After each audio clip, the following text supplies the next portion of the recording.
Hello, respected viewers. It's March 27th, the traditional review of events on the fronts of the Ukrainian war. We start from the Soviet direction, where our troops have been heavily engaged for the second day Semyonovka-Berdichi line.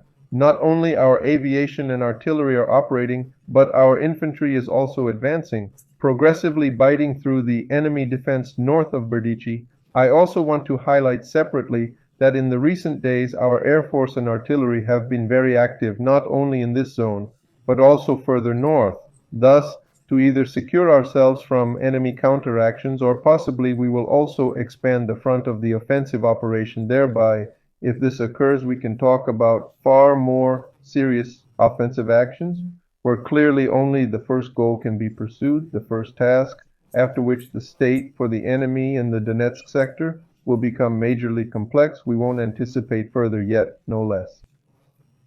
The situation looks something like this. Yesterday our troops tried to break through the enemy defense and establish a foothold in Semyonovka. Unfortunately, we did not succeed yesterday. Nevertheless, the battle is very fierce. Attack aircrafts were there for a while, but were forced to retreat. The enemy tries to hold this line of defense because he understands that the future will bring big problems. It is critically important for him to hold this.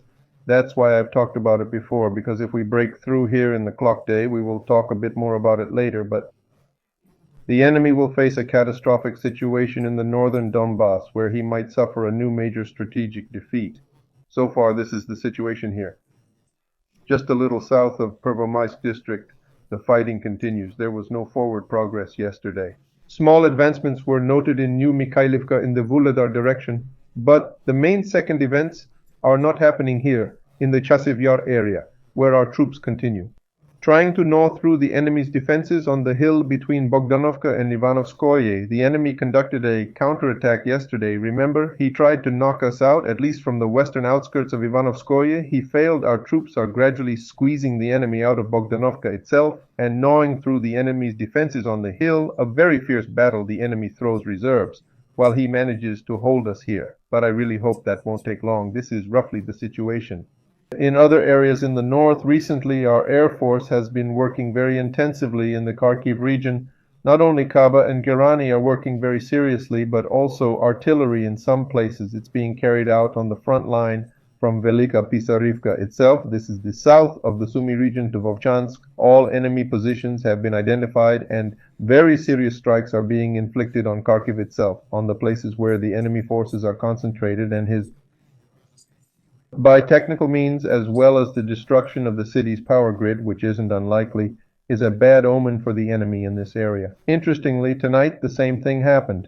The geranium drones hit the Sumy region, south of the Sumy region, in the Kharkiv region, reaching up to Izium and Lozovaya. That is, there is this interesting activity of ours in the north direction. It could be a diversion, or maybe not. They say, let the enemy guess. Meanwhile, our forces are at the Seversk sector. They continue their attacks. They keep trying to gnaw through the defenses on the flanks of the Seversk grouping, like in the Terny area. Our troops are slowly advancing, just like in the area slightly north of Soledar. The attempts to gnaw through continue. The enemy's defenses are being brought out. There's fun up north. So far, there haven't been any serious movements. But as soon as something becomes clear here, I will definitely inform you.